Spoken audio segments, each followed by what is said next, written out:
Nagmamadali si Lucas pumasok sa conference room. Siya ang president ng meeting pero siya tong late. Hindi niya napigilan ang sarili na huwag halikan si Alexa. Masyado niyang namiss ang asawa. "I'm sorry I'm late. Shall we start?" Tanong niya sa mga managers. Nakatingin lang ang mga ito sa kanya. Nagtatawanan ang mga lalaki habang ang mga babae ay nagbubulungan. At nagtataka siya kung bakit. "What?" May pagtataka sa boses niya. "Pare, sandali. Excuse us." Hinatak siya ni Vincent papunta sa salamin na may dalang tissue. "Oh my!" Tawang-tawa si Lucas sa sarili. Kaya pala biglang nagsipagngitian ang mga nasa conference room nang pumasok siya. Dahil puno siya ng lipstick sa bibig at kalat-kalat ito hanggang sa gilid ng labi niya. "Oops, CR lang ako. 1 minute." Hindi siya nahiya. Proud pa siyang lumakad papunta sa CR habang pinupunasan ng tissue ang bibig niya. Pagbalik niya, nagsipag-appear ang mga tao sa loob ng meeting room. Kanya-kanyang kantsaw sa kanya. "Sobra ka talaga, Sandoval. First day pa lang ni Mrs. sa opisina, minarkahan mo na. Di mo mahintay na makauwi man lang." Biro ng legal counsel nila. Wala itong alam sa totoong estado nila ni Alexa. Lalo nagtawanan ng mga ito. Sa kabilang banda, inirapan lang siya ni Diego, habang iiling-iling si Vincent na parang di makapaniwala. "Sorry guys, wala eh. Nabighani ako sa ganda ng asawa ko pagpasok. I almost forgot this meeting." Ganting biro niya. "Lucas, anong drama mo?" Mataray na tanong sa kanya ni Diego matapos ang meeting. Expected na niya. Kanina pa siya iniirapan ito. "Drama? Ano ba talagang plano mo kay Alexa?" "Plano? Huwag mong sagutin ng tanong ang mga tanong ko sa'yo." "Look, Diego, nakita mo bang nag-react si Vincent sa ginawa ko? Hindi, di ba? Anong dahilan at galit ka sa akin? I've done nothing wrong. Mag-asawa kami at kaibigan ka lang." Sarcastic ang sagot niya dito. Umiinit ang ulo niya. Pakikialamanan pa yata nito ang mga diskarte niya. At baka nakakalimutan mo na umaandar ngayon ang annulment na final ni Alexa. So, apektado ka ba? Ako dapat ang maapektuhan. Kami ni Alexa ang involved dito at hindi ikaw. What's bothering you? Iniisip mo ba na sasaktan ko muli si Alexa? No way, kaya pwede ba? Huwag mo kaming pakalamanan. At tigilan mo ang kakasabi na kung ano-ano sa asawa ko. Natahimik si Diego. Nasaktan yata sa sinabi niya. Nasobrahan ang pagiging rude niya sa kaibigan. Nainis na kasi siya. "Sorry, nabigla lang ako. Diego, kilala mo naman siguro ako. When I said no, it's a no. And when I said yes, it's a yes. Maniwala ka naman sana na gusto kong bawiin si Alexa. Na gusto kong itama ang lahat ng maling nagawa ko sa kanya. At magsimula kami uli bilang mag-asawa. Tulungan mo na lang ako. Magkaibigan din naman tayo." Pakiusap ni Lucas kay Diego. "Ewan ko, Lucas. Sa lahat ng nangyari sa inyo at sa lahat ng pinagdaanan ni Alexa, hindi ko alam kung tama ba na magpatuloy pa kayo bilang mag-asawa. Sa tingin ko, mas maiging pabayaan mo muna siya. Hindi pa tama na magkabalikan kayo ngayon. Masyado siya nasaktan. Gusto niyang hanapin ang sarili niya. Huwag kang selfish, Lucas. Huwag puro ikaw." Siya naman ang natahimik sa sinabi nito. Will he stop pursuing her? Sinikos siya ng mahina ni Diego. "Tama nga si Alexa. Ang lakas mo lang makipaglaro. Kailan lang galit na galit ka sa kanya at halos araw-araw wini-wish mo na iwanan ka na. Nung nangyari na, here you are, begging her to come back. May kinalaman ba to sa mamanahin mo? Kasama ba sa provisions na dapat hindi kayo maghihiwalay? Kasi kung hindi, isipin ko lang na may something sa'yo." Tumatawa na ito. Binibiro na siya. Natawa rin si Lucas sa sinabi ng kaibigan. At least alam niyang hindi na ito galit. "No, walang ganong provisions. I just realized na napakarami kong ginawang hindi maganda sa kanya. I want her back dahil gusto kong itama ang lahat." Alam mo kung anong worry ko, Lucas? Yung thought na nakokonsensya ka lang, kaya gusto mong bumawi sa kanya. Or the worst part, she is now a challenge to you. Dahil hindi mo na siya basta-basta nakukuha. Baka kasi ganun lang yung nararamdaman mo kaya bigla ka nagbago. Kaya mag-isip ka. Kasi eventually, maghihiwalay rin kayo pag ganyan. In the long run, baka maging unrequited love na naman sa'yo si Alexa. Unless may nangyari along the way sa damdamin mo. Na in love ka na ba sa kanya? Hindi ko alam. What I know is, namimiss ko siya. Ngayon hindi ko na siya kasama. Nakaramdam ako ng emptiness sa bahay. Namimiss ko yung pag-aalala niya. Yung may naghihintay sa pag-uwi ko. Yung may nagpe-prepare ng lahat ng bagay para sa akin. Diego, you know that I've never been in love. Baka nga tama rin ang sinabi mo na naaawa ako sa kanya. At the same time, nasi-challenge ako. Or pwedeng nahihiya ako sa mga pamilya natin. Kasi munti ko lang sirain na yung relationship nating lahat dahil pasaway ako. I don't know. Hindi ko talaga alam ang sagot. Ay, kayong dalawa, matagal pa ba ang pag-uusap nyo? Napalingon sila pareho kay Vincent. Kasi gutom na ako. Let's go. Tawagan ko na rin si Alexa para mag-lunch. Vincent, pwede bang kami muna ni Alexa mag-lunch? Humiwalay muna kayo sa amin. What? Lunch date? Gusto mong suluhin ang kapatid ko? Yeah, something like that. Ay, wait, Vincent. Why don't you ask Diego to leave? Para at least wala din kayong chaperone ni Misty. Ano? Kung yayain ko kaya si Alexa na kaming dalawa lang ang kumain. Between us, alam mong sa akin siya sasama. Pinandilatan siya ng mata ni Diego. Nagiging kuya ka talaga pag kaibigan mo ang involved. Kau naman di ka mabiro. Huwag mo nang tawagan ang asawa ko, hayaan mo kami mag-date. May unfinished business pa kami kanina. Samahan mo na lang ang bayaw ko kung ayaw mo mag-take advantage yan kay Misty. Aray! Nakadangap siya ng batok mula kay Vincent. Tatawa-tawa naman siyang tumakbo palayo sa mga kaibigan. Excited siyang umuwing makita at makasama si Alexa. Pagdating niya sa office, lumuwag ang ngiti niya nang makita ito. Nakaharap ito sa computer. Hindi muna niya ito nilalapitan. Tinititigan niya lang ang magandang mukha ng asawa. Alexa, let's have lunch? May ka-lunch ako today. Patuloy lang ito sa pagtatype ni hindi siya tiningnan. Sila Diego, nauna na. Tayo na lang daw magsabay kumain. Nope, he's here, nag-text na. I'll be back at 1 p.m. Lumabas na agad ito ng kwarto niya nang bigla niyang maalala. He? Meaning lalaki ang ka-lunch. No, hindi pwede. Patakbo niya itong sinundan. Pasakay na ito ng elevator at lalaki niya ang kasama. Umiral ang pagkaseloso niya. Hinatak niya si Alexa. Wala siyang pakialam kahit sino pa ang kasama nito. Hindi ka sasama sa kanya. Tayong dalawa magla-lunch. Utos niya sa asawa. Ano ba? Break time ko, Lucas. Ano ba problema mo?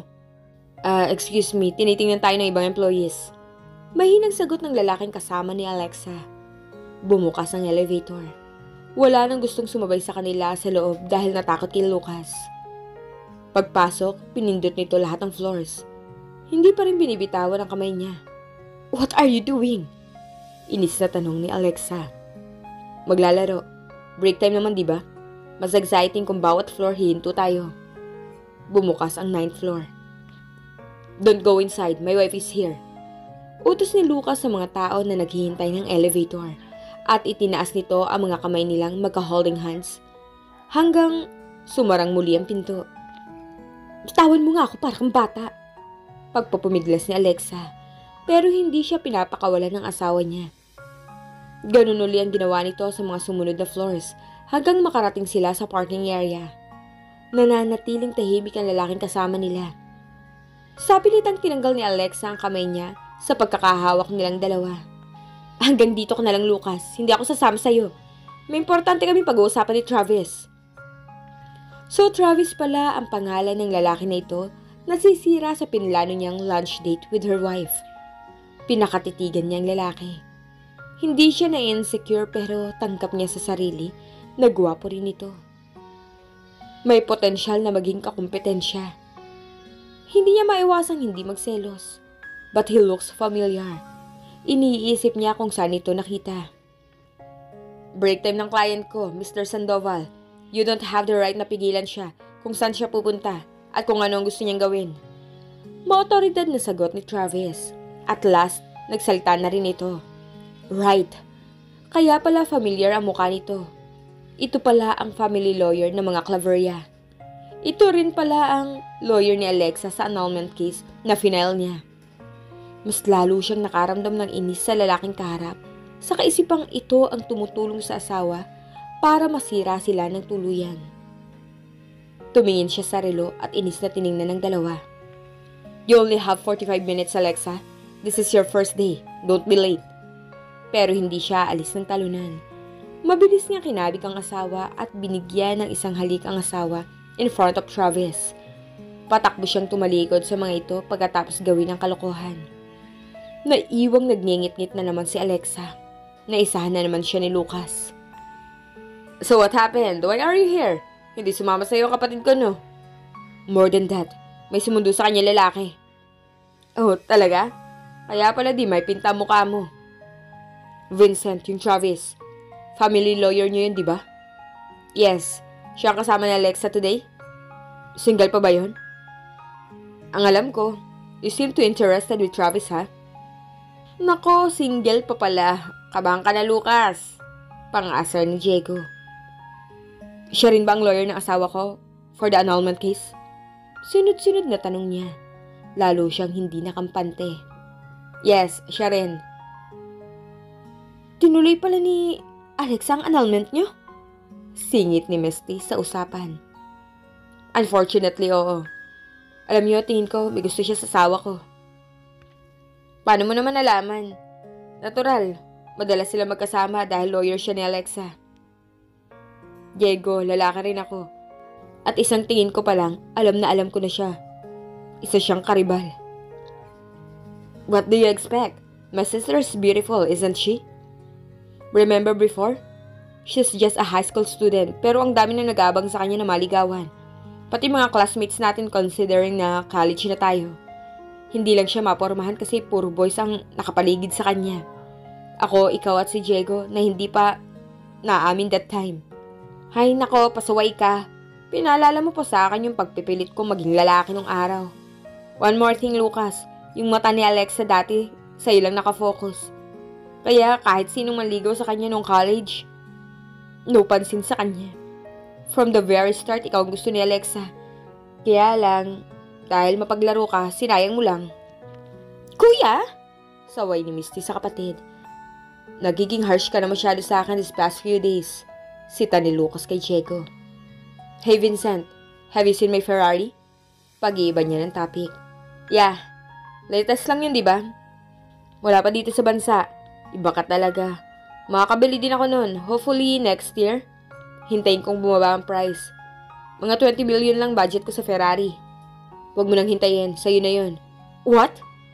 I'm serious. Ibibigay ko sa'yo yun. I-convince mo lang si Alexa na iurong ng annulment namin. Oh my God, Lucas. 25 million pesos yun. Are you sure? Ako na lang magko-convince kay Alexa. Sa akin mo lang ibigay. Lumaki ang mata ni Diego sa offer ni Lucas. So ano? Binebenta mo ng pagkakaibigan niyo dahil sa kotse? Biro ni Lucas sa kanya. Oo. Kaibigan ko siya pero nakakapanghinayang. Pero kay Alexa pa din ang panig ko. Oh well, naipangako ko na kay Vincent yun. Pero sige, kung sinong unang makakakonvince kay Alexa, sa kanya ko ibibigay. Ewan ko sa inyo. Ngingiti-ngiti lang at pailing-iling sa usapan si Misty. Call! You better prepare man. Challenge accepted. Biro ni Vincent sa mga kaharap.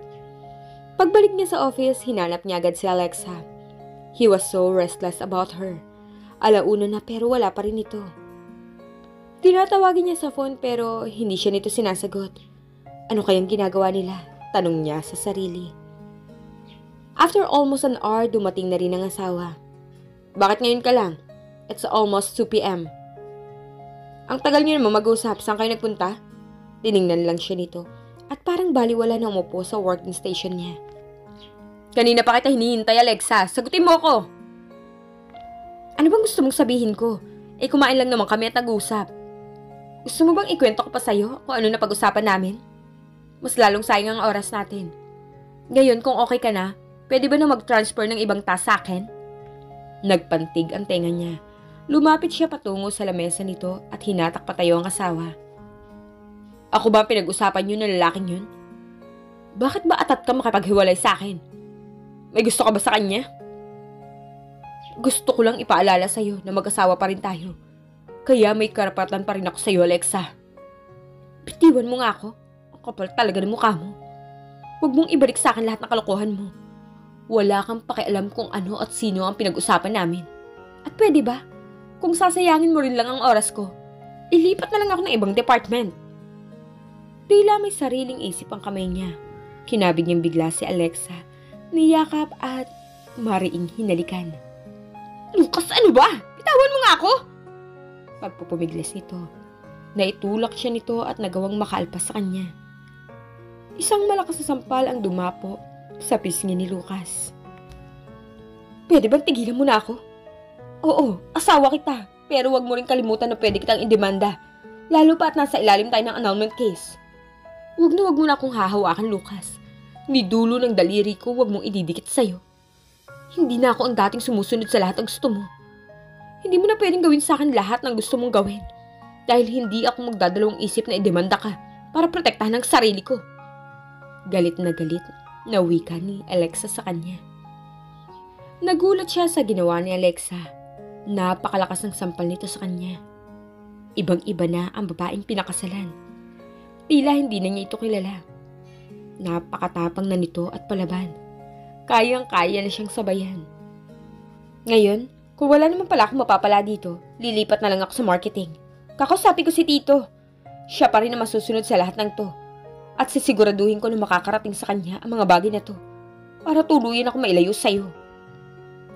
Itong tatandaan mo, Lucas. Huwag ka nang umasta na mag-asawa pa tayo. Wala ka ng karapatan sa akin, matagal na. Pagkatapos nun, tinalikuran siya ni Alexa. Lumabas ito at pabagsak na isinara ang pintuan na labis na ikinagulat ng mga empleyado.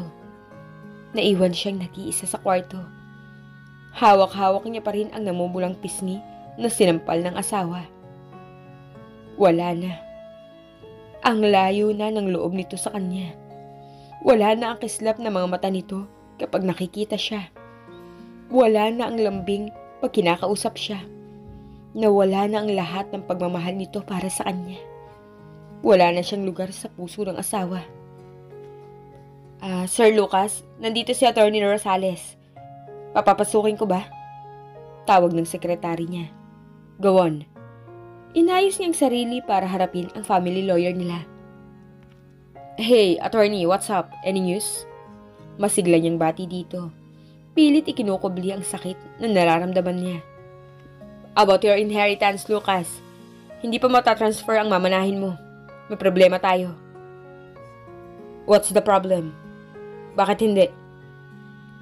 May nag-oppose at nag-claim after i-publish sa circulation ng estate ng lolo mo. Ano? It's impossible, attorney. Mayayaman lahat ang mga kamag-anak ng lolo ko. And they don't have any rights to run after his assets. Ako lang ang lehitimong tagapagbana dito. Now, Lucas, wala sa kanila ang naghahabol sa naiwang ari-arian ng lolo mo. And who is he? Anong karapatan niya na i-hold ang mana ko? Magugulat ka sa sasabihin ko. Pero may kapatid ka pala sa ama. Siya ang naghahabol sa lahat ng naiwan ng lolo mo. What? Gulat na saad ni Lucas. Sino kaya ang kapatid ni Lucas na naghahabol sa mamanahin niya? Abangan sa susunod na kabanata. Please like, share, subscribe for more updates. Maraming salamat po.